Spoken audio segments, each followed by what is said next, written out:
Morning, students. Now, I was my last topics what I discussed with you about physical and chemical changes. Now, I am going to discuss with you about the type of pure substances. Now, in this, Robert Brown was the first scientist to use the term element.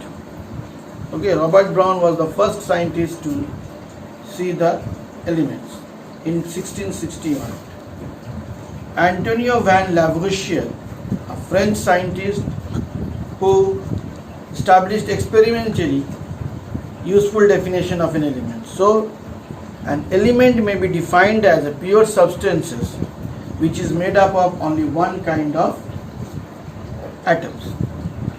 Elements can be divided or broadly classified into metals. Elements can be broadly classified into metals, non-metals, and metalloids. Next is metalloids. Fine. So, what is an element? Element is defined as a pure substance which is made up of, that means element is a pure substance. Pure substance made up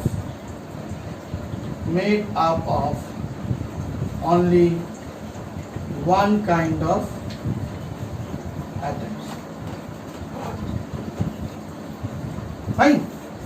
Now, elements, there are total 108 elements known till date, of which there are 108 elements, of which 92 are naturally occurring, 92 elements, and rest are prepared artificially. Next, metals, most elements are solid, some 11 or most elements are solid, 11 of them are gases, and 2 are liquids like mercury and bromine. Now, elements like gallium, cesium becomes liquid. Elements like lithium, cesium, gallium becomes liquid slightly above room temperature. They become the liquid. Now, what are the properties of metals? Metals are generally silvery gray in color, have luster, they conduct electricity, they are sonorous, that means they make sound, malleable, which can be drawn into wires, and ductile, which can be beaten into sheets. Mercury is the only liquid non-metals. Now, coming to the non-metals, non-metals exist as solid, liquid, and gas. Okay. Now, non-metals are non-malleable, non-ductile, and they are poor conductors of heat and electricity. Next, metalloids. Some elements which are having the properties of both metals as well as non-metals, like arsenic, boron, silicon, germanium. Now, among this, one more is there, that is, they are noble gases. Noble gases are a group of 6 elements. Noble gases. They are of 6 elements which have that inert structure, that is, they are stable, like neon, argon, xenon, helium, Ne, Ar, Ze, H. Fine. Some atoms of an element are monoatomic, like noble gases. Some atoms of an element are monoatomic, like noble gases, like helium, neon. Next is diatomic. It will come N2, H2, O2, F2. Triatomic, if it comes, then is O3.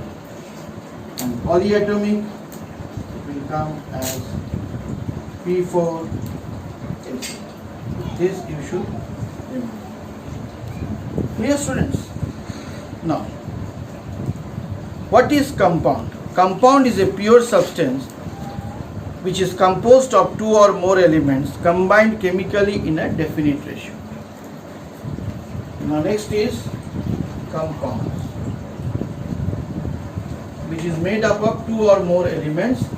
They are combined in a definite ratio or a fixed ratio such that it can be broken only by chemical methods. Like water.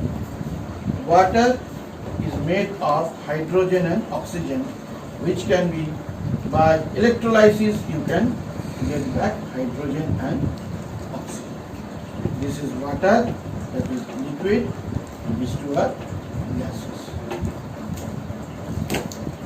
Now, and they are always mixed in a fixed ratio. That is, water is in the ratio of 1:8. Why 1:8? See, atomic mass of hydrogen is 2, while atomic mass of oxygen is 16. If you reduce, it will come 1:8. Now, they can be broken into by passing electric current. Now, what are the properties of compound? Please listen to it. A compound can't be separated into constituent by any mechanism, by heating or beating like that. No, it can be separated from its constituent by chemical method. And properties of a compound is entirely different from its constituent element. As I told, water is liquid, which is where hydrogen and oxygen, which combines, gaseous. Energy changes involves taking place. It is homogeneous in nature. It has got fixed melting and boiling point, and it is mixed in a fixed ratio. Now, last thing which I am going to discuss today is about how to differentiate between a mixture and a compound. How to differentiate between a mixture and a compound. It is this one which I am explaining it will be there in your practicals also. Now, just see to it. Suppose if I take iron fillings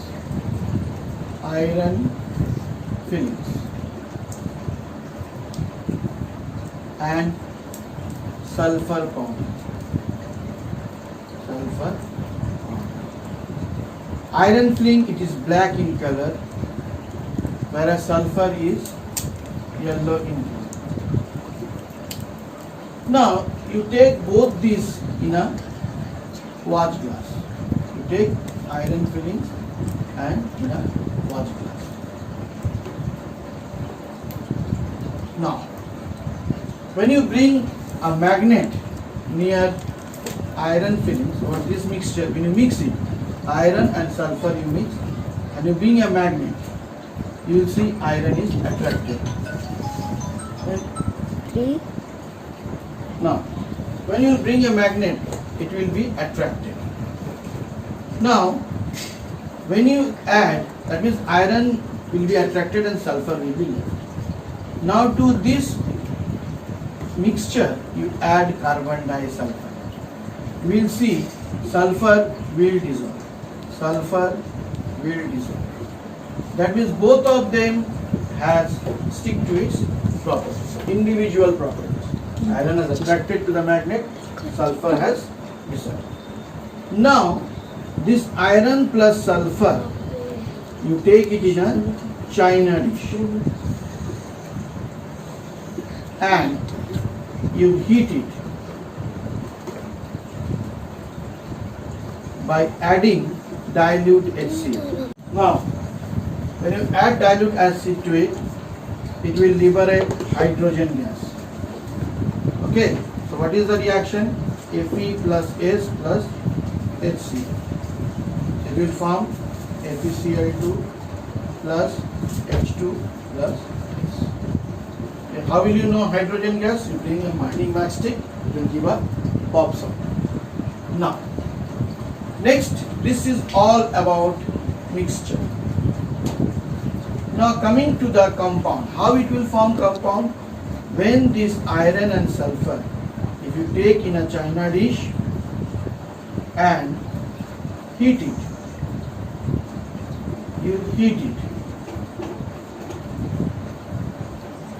it will form an FeS, iron sulfide. Iron sulfide, which is a black mass.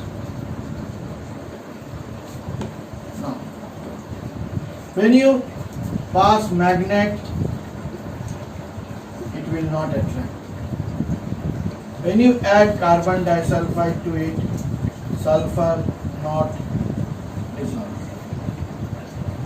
Now, to this iron sulfide compound, you add HCl.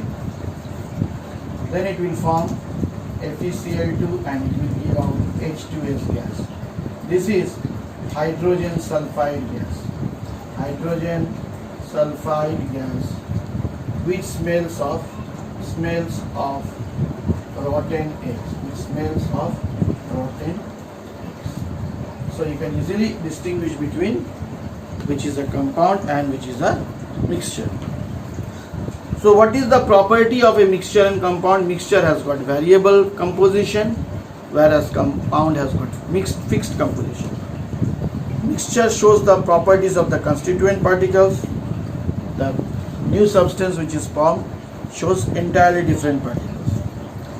Constituents can be separated by physical method, whereas it can be separated by chemical method.